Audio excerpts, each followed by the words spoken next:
दोडक्याची भाजी मी कशी बनवते चला दाखवते. पहिलं तर दोडक्याची वरची साल काढून घ्यायची, त्यानंतर स्वच्छ धुवून घ्यायचं आणि अशा पद्धतीने चिरून घ्यायचं आणि 4 काप करून घ्यायची. त्यानंतर इथं मी वाटण केलं होतं खोबरं, लसूण आणि कोथिंबीरचं.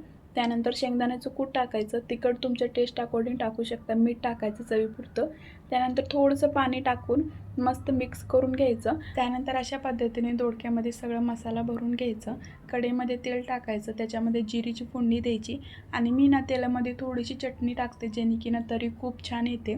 त्यानंतर दोडका टाकायचा आणि 2 मिनटं चांगलं परतून घ्यायचं. ताट झाकून 2 ते 3 मिनटं असंच ठेवायचं. पाणी अजिबात नाही टाकायचं. तुम्ही बघू शकता तेल किती छान सुटले. त्यानंतर उरलेला मसाला टाकायचा आणि थोडंसं पाणी टाकून झाकून ठेवायचं. जर तुम्हाला भाजी पातळ आवडत नसेल तर जरा पाणी कमी टाका, पण माझ्या आहोंना अशीच भाजी आवडते. तर एकदा ना लोखंडी कढईमध्ये अशा पद्धतीने भाजी नक्की ट्राय करून बघा, खूप छान होते. चला बाय.